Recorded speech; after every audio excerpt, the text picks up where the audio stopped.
Hello and welcome to another AIC video. Today I'm doing a video on a requested subject. I had somebody comment on another one of my videos for an update on my Yecoo GT electric skateboard, which I have here next to me. Now, this isn't my original Yecoo GT. If you've followed this at all, you'll know that my original one back in February was run over by a car. I was run over by the car a little bit as well, but it totally broke the board, and I ended up getting insurance money to replace the board, and that's what I did. And so I went with, instead of buying from Yecoo, because at the time, this was mid-March, coronavirus had just shut the world down, and so Yecoo didn't have any in stock. And so I placed an order with DIYeBoard, who did have them in stock, supposedly, which they ended up not really having them in stock, and anyways, this is kind of a big deal. But it finally came, and so I've had this one since late April. And I still ride it nearly every single day. I don't ride it every day because during the middle of the summer it was so hot. So I took some days off because I was worried about the motors and the batteries when it was 115 to 120 degrees outside. That's just the air temp. That doesn't include the asphalt temp, which is black and gets significantly hotter. And so I took some days off there from riding, but I rode it again today. I ride it, like I said, just about every day. I don't put quite the miles that I was putting on it because I was using my board to commute to work. And so I was putting about close to 16 miles a day on my board, enough to where it would be almost dead by the time I got to work, and then I'd have to charge it at work so I could then be able to take it home. And yeah, I really enjoyed it for that, and I still enjoy riding it today. One of the biggest things I can say about it is that I have been really looking for a new board. I'm just that kind of person.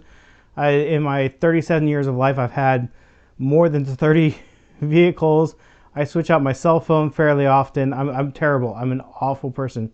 And I've had this board for almost a year now, and so I was looking to see if I could get that next step up. I've really enjoyed this board, but I wanted something a little bit more off-road worthy. So like when this hits grass or when it hits gravel, if it's hard packed, it's fine. But especially with my weight, if it's loose at all, it just kind of sinks in. It doesn't go anywhere. Well, that, like I said, has to do with the fact that I'm a fairly hefty person on the board. So I was looking at something that might be able to get me off-road a little bit more. But the thing is there's not really any options out there unless I was willing to spend more than triple what I paid for this board. So unless you're willing to spend $2,500 to $3,000 on a board, I think this is probably one of your best values out there right now. I mean, let me flip it over here. This board still runs about $700 to $800. They've gone up a little bit since COVID and some of the shutdowns and stuff. But you get these nice big wheels. These are 6-inch. They're not pneumatic, so they're not air-filled. They're this honeycomb. These are the harder wheels. They have two kinds of tire. One softer, doesn't last as long. These last a little bit longer. They're a little bit harder, so a little bit harsher. But I don't think it's, it's not jarring, it's not rough. It's just compared to the other ones, you can tell there's a difference between the two. They are belt motors. So you have these nice big belts with these big pulleys. The motors are pretty stout. Again, I'm heavy. I'm way over 270 pounds. And these motors have no problem getting me up to 20 miles an hour just fine with these big wheels. With the smaller wheels, because it did come with both sets of wheels, I got rid of those. Because I only like these. But with these wheels, it gets me up to 20 miles an hour plenty quick, and they stop me plenty quick. And the only problem I've had with the board, if you can call it a problem, is I have had to adjust the motor. So if you can see, I don't know if you can see this in the camera, a little bit of a silver ring on this motor. I was riding along, and this motor got a little bit loose, and it was causing the belt to rub on the hub of the wheel, and for the motor to have just enough play in it to rub against the bracket that holds it into place. No lasting or serious damage. I just had to come in and tighten those screws down. So that was it. And I put a little bit of blue Loctite on there once I made sure it was in the right place. Took the screws out one at a time, threw a little blue Loctite on there, and we're good to go. And I've put another probably 300 miles on it since then. So, and that happened on a really long ride. I was pushing the battery on this. So I'd gone 4 miles one direction to pick something up and come back 4 miles. My range on this is up to about 10 and a half miles before I stop riding. The battery isn't quite depleted at that point, but I don't like depleting it. You definitely feel that the board gets to be a lot more sluggish, slows down quite a bit when you get below that point. So I did put this reflective tape on here. I don't think it does me any really good. There's a couple things I would like to do to the board. I would like to get some sort of lights on it so I can do more. Now that, you know, we've been in the summer and it's been light till pretty late at night, and so I haven't had the need of having lights on here, but now it's getting dark at like 6 o'clock. And so I'd like to have some lights to have on here so I can ride in the evening. The other thing I'd like to do is have some way to mount my GoPro camera. So when I'm riding, I don't know if I want that in the back or the front, so that I can have some video while I'm riding. And the last thing I would like to do on this board is update the grip tape. So it's just this black grip tape. When you get the Yecoo, it has, you know, kind of a cool pattern on there. When you buy directly from DIYeBoard, it's just black, nothing special. So probably going to update the look just a little bit, something a little bit flashier on there. Another difference between the Yecoo and the DIYeBoard is the remotes that came with them. So with Yecoo, this is the remote I got. It's the newer style, and I'm not a big fan of it. In one of my previous videos, I showed where this control broke. I was going to call it a wheel, but it's not really a wheel, where the plastic that you hold on to broke on me, and I had to epoxy it kind of back together. On this style, that's completely different. There's a lot more plastic in this piece. It's also a little bit of a shorter throw and a little bit different design, and so you're pushing forward on it instead of pushing more down on it, where this one you tend to push more down on it to hold it into place. Or this one, the action, you're putting that pressure somewhere else than you are on this one. This one, as you can see, has a little bit of a curve to it. I find this one to be a lot more ergonomic in my hand, more comfortable to hold. I also appreciate the ring to hold on my finger, because I can just, where this one, I have to have more of a grip. I can't have as loose grip on there and hold a steady pace, where this one, I can. I just find this for much longer rides to be a much more comfortable remote to use. Now, both of these remotes are compatible with this board, and you can buy this remote off of DIYeBoard by itself. If you get one like this and you prefer this style, you can get this one. A couple other things I like about this remote as well is that the reverse is much harder to engage. You actually have to push and hold it for quite some time before it will change the reverse. Also, the speed control on this, I prefer. This just has a switch on the back, where this one you actually have to push, and then once the remote is powered on and paired to the board, then you can switch to the speed modes that way, and it's not just a switch. It's actually lights on here that you can see. So I'm not quite sure why they went away from this design to this one, since I personally feel this is a superior design of the controller. So that's my 2 cents. I like this one better. Supposedly this one gives a smoother acceleration or something. I'm not quite sure how that works with a controller. I guess the signal it sends to the board.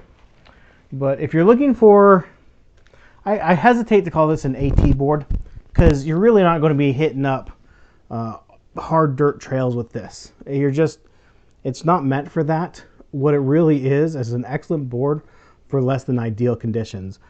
Cracks, pebbles in the road,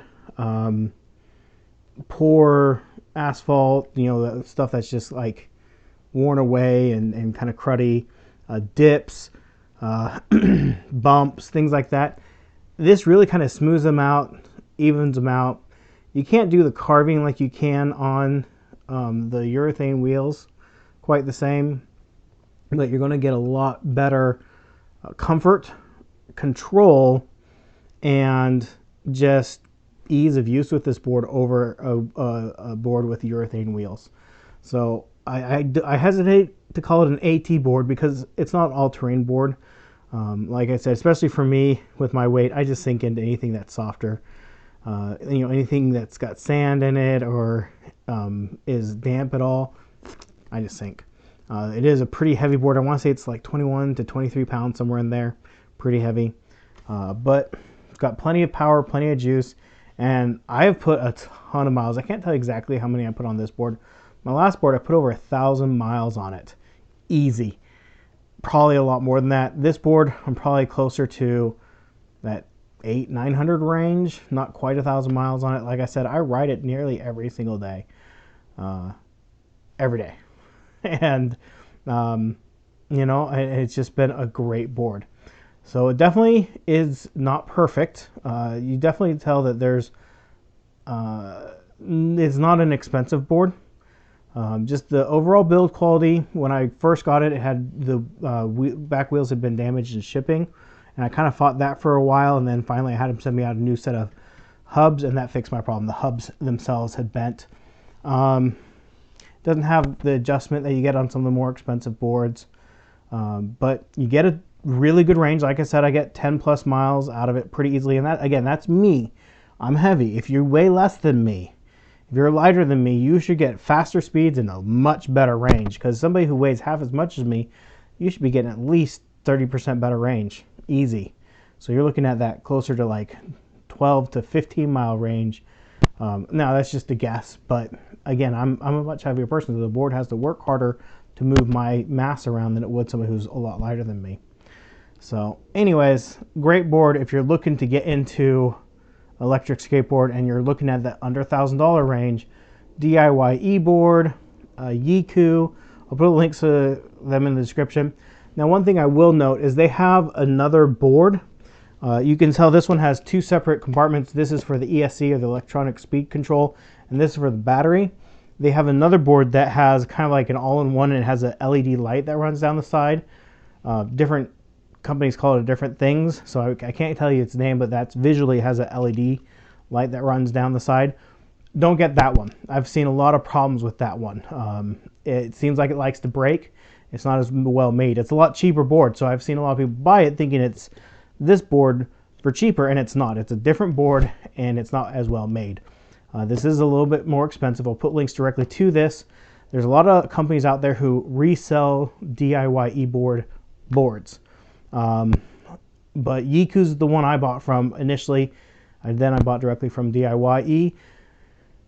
It really depends on what kind of price and shipping you can get at the time that you order it, because they always have different brands have different deals at different times. So if you see a board a lot like this, the big thing that you'll notice are the tires. That's the big differentiator between all of these. Is you see these tires and you know it's a DIYeBoard because nobody else sells these. These are unique to that brand.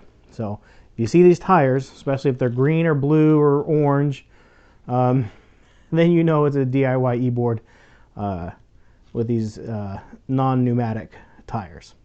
So, and again, shop around, get the best price, because you're buying the same board. They may have different grip tape on them, but other than that, they're the same board. So anyways, the other great thing about buying a DIYeBoard like this is spare parts. I was able to buy spare wheels, tires, belts, controller, chargers, all from DIYeBoard, and it came shipped to me fairly quickly and fairly inexpensive. I know with some of these off-the-shelf brands, it's harder to get parts for them. Parts for this are very easily to get, and not very expensive. So I actually have a stack of spare tires, because when I was commuting to work, I was going through and I always had a spare belt and a spare tire on me. So, and with my skate tool, I could swap these out pretty easily, just because I would have to. If the softer rubber ones really wore out pretty quick, and I actually destroyed a couple. They started slipping on the wheel, on the front ones. These ones have pegs that go through, but the front ones could slip. Anyways, sorry, kind of a long rambling video, but this is an update. Great board. I really enjoy it. I paid for this board out of my own pocket. This review is my own. I'm not paid to say this. It's a product I've used, I've purchased for myself, and I liked it enough that I didn't buy it just once, but I bought it twice. So that should say something for you. So yeah, if you're looking for a less, I don't want to say inexpensive because $800 is not inexpensive, but a less expensive board that kind of fits that all-terrain or less than ideal surface conditions, something to look at. Anyways, if you have any thoughts or questions or comments, leave those down in the comment section down below. I have some affiliate links, things like that in the video description, in addition to links to the board directly, which is not an affiliated link. And they're not paying me to say this. Unfortunately, I wish they were. But you can find those links down in the description as well. Anyways, thank you for watching. I hope you have an amazing day.